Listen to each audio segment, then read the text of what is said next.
اعوذ باللہ من الشیطان الرجیم بسم اللہ الرحمن الرحیم۔ اور اللہ سلامتی کے گھر کی طرف بلاتا ہے اور جسے چاہتا ہے سیدھے راستہ پر لگا دیتا ہے۔ جن لوگوں نے دنیا میں بھلائی کی ہوگی ان کے لیے آخرت میں بھلائی ہوگی، اور اس سے بھی کچھ زیادہ۔ ان کے چہروں پر نہ غبار چھائے گا اور نہ ذلت و رسوائی نمایاں ہوگی۔ یہی لوگ جنتی ہیں جو اس میں ہمیشہ رہیں گے۔ اور جن لوگوں نے برائیاں کمائیں تو برائی کی سزا بھی ویسی ہی برائی ہے، اور ان پر ذلت و خواری چھا جائے گی۔ ان کو اللہ کے قانون مکافات عمل سے کوئی بچانے والا نہ ہوگا۔ ان کے چہرے سیاہ ہو گئے، گویا ان کے چہروں کو اندھیری رات کے ٹکڑوں سے ڈھانپ دیا گیا ہے۔ یہی لوگ دوزخی ہیں جو اس میں ہمیشہ رہیں گے۔ جس دن ہم سب کو اپنے حضور معشور یعنی اکٹھا کریں گے، پھر ان لوگوں سے جنہوں نے شرک کیا تھا کہیں گے کہ تم اور جو تمہارے بنائے ہوئے شریک ہیں اپنی جگہ پر ٹھہر جاؤ، پھر ہم ان میں امتیاز پیدا کر دیں گے، یعنی الگ الگ کر دیں گے۔ اس وقت ان کے خود ساختہ شریک کہیں گے کہ اے مشرکو،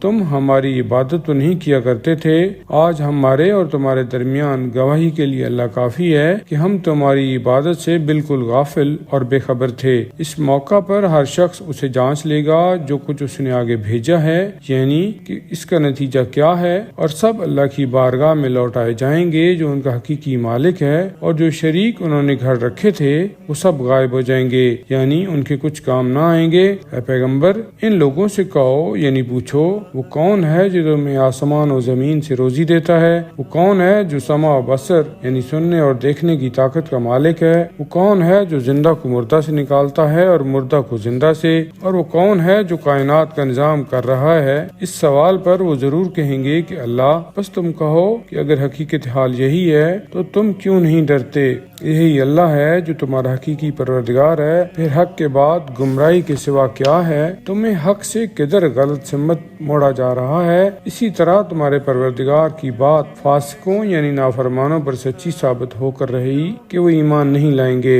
اے پیغمبر، آپ کہیے، تمہارے ساختہ پرداختہ شریکوں میں سے کوئی ہے جو تخلیق کائنات کا آغاز بھی کرے اور فنا کے بعد اسے دوبارہ زندہ کرے؟ کہیے، اللہ وہ ہے جو کائنات کو پہلے پیدا بھی کرتا ہے اور پھر اسے دوبارہ زندہ بھی کرے گا۔ تم کدھر الٹے جا رہے ہو؟ اے پیغمبر، ان سے کہیے یعنی پوچھئے کہ تمہارے بنائے ہوئے خدا کے شریکوں میں سے کوئی ایسا ہے جو حق کی طرف رہنمائی کرتا ہو؟ کہ یہ وہ اللہ ہی ہے جو حق کی طرف رہنمائی کرتا ہے۔ پھر بتاؤ، جو حق کی طرف رہنمائی کرتا ہے وہ اس کا زیادہ حقدار ہے کہ اس کی پیروی کی جائے، یا وہ جو خود اس وقت تک راہ نہیں پا سکتا جب تک اسے راہ نہ دکھائی جائے؟ تمہیں کیا ہو گیا ہے؟ تم کیسے فیصلے کرتے ہو؟